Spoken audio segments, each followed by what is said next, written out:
नहमदुहु व नुसल्ली अला रसूलिहिल करीम अम्मा बाद। पिछली वीडियोस में आपको जादू और जिन्नात की हालत नींद में, जादू और जिन्नात की ख्वाब की हालत के अंदर अलामात, जादू और जिन्नात की आम रूटीन के अंदर, आम ज़िंदगी के अंदर, और इसके अलावा जादू और जिन्नात की कुरान पाक पढ़ते हुए, नमाज पढ़ते हुए अलामात के मुतालिक बताया गया था। इसके अलावा आपको जादू और जिन्नात से पैदा की जाने वाली बीमारियां, वो बीमारियां जो कि अल्लाह ताला के हुक्म के बगैर कभी भी नहीं आ सकती, असल में उनका आने का मकसद अल्लाह ताला की तरफ से आजमाइश होता है, अल्लाह ताला की तरफ से पकड़ होती है, मगर ज़रिया जादू या जिन्नात बन जाते हैं। आज की वीडियो में इंशाअल्लाह ताला आपको जादू और जिन्नात की हालत रुकिया के अंदर दम किया जाए, जादू और जिन्नात के मरीज़ों के ऊपर जब दम किया जाए तो उनकी क्या अलामात होती हैं, उसके मुतालिक इख्तिसार से बताया जाएगा। अल्लाह रब्बुल इज़्ज़त हक बताने की और समझने की तौफीक अता फरमाए, आमीन। दम के दौरान जादू और जिन्नात की जो अलामात अक्सर मरीज़ों के अंदर जो अलामात बताई गई हैं, वो अक्सर अलामात मरीज़ों के अंदर मौजूद नहीं होती, मगर मरीज़ की ज़ाहरी कैफियत और जिस्मानी कैफियत ये बता रही होती है कि मरीज़ पर जादू या जिन्नात के असरात हैं। ऐसे मरीज़ों पर जब दम या रुकिया किया जाता है तो अलामात ज़ाहिर होती हैं, जो कि अमूमी तौर पर दम के दौरान ही ज़ाहिर होती हैं। वो इससे पहले जो बाकी अलामात बताई गई हैं, उनमें से कोई अलामात उनके साथ नहीं होती। उनमें से आपको कुछ अलामात के बारे में इख्तिसार से बताता हूँ। सबसे पहले तो ये दम करने वाले के चेहरे को बदनुमा देखना, यानी कि मरीज़ को दम करने वाले का चेहरा अजीब व गरीब शक्ल में बुरा नज़र आता है, बदनुमा नज़र आता है, या दम करने वाले के चेहरे से खौफ खाना या उसकी मज़ही का खेज सूरत को देखना।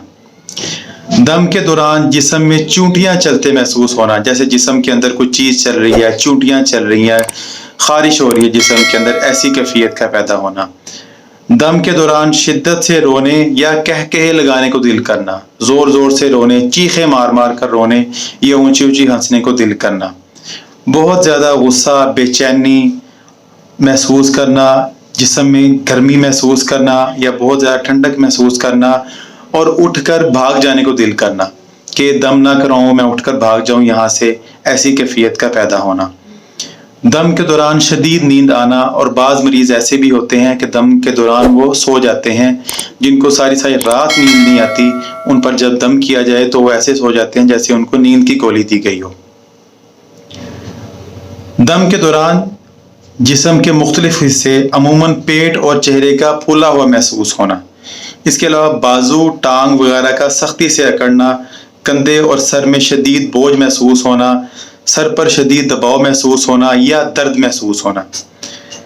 मैदे में दर्द महसूस होना, मुख्तलिफ मैदे में, कभी अंतड़ियों में, कभी नीचे, कभी साइडों पे दर्द का महसूस होना, और ऐसे महसूस होना जैसे कोई चीज़ मैदे के अंदर, पेट के अंदर घूम रही है, गोले की शक्ल में, या किसी चीज़ महसूस हो, कोई जिंदा चीज़ जिस्म में घूम रही है, या कोई गोले की शक्ल में कोई चीज़ जिस्म के अंदर घूम रही है, ऐसा महसूस होना। गैर इरादी तौर पर तेज़ी से हरकत करना, मतलब इंसान आम रूटीन के अंदर वो हरकतें ना करे, वो कैफियत इंसान की आम रूटीन में ना हो, जो कि दम के दौरान इंसान के ज़ाहिर हों। दम के बाद यूं लगना जैसे किसी ने सारे जिस्म की जोर से पटाई की है, डंडे से मारा है, या जिस्म को किसी 3-4 बंदों ने मिलकर खूब पटाई की है, और दम के बाद अपने आप को बहुत हल्का फुल्का और खुशगवार महसूस करना।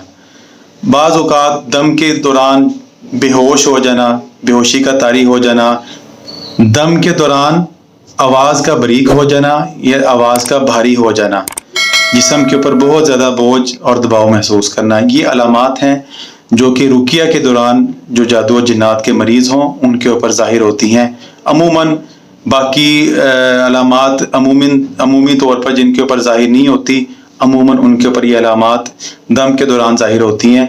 आम मरीज़ों के ऊपर भी, जिनके ऊपर सारी अलामात पहले वाली भी हो रही हों, उनके ऊपर भी ये अलामात ज़ाहिर हो सकती हैं। अल्लाह ताला सबको महफूज रखे, अल्लाह ताला आप सबकी हिफाजत करे, अल्लाह ताला आप सबको सेहत व तंदुरुस्ती वाली ज़िंदगी अता फरमाए, आमीन सुम्मा आमीन। जज़ाकल्लाह खैर व अहसनुल जज़ा। السلام علیکم ورحمۃ اللہ وبرکاتہ.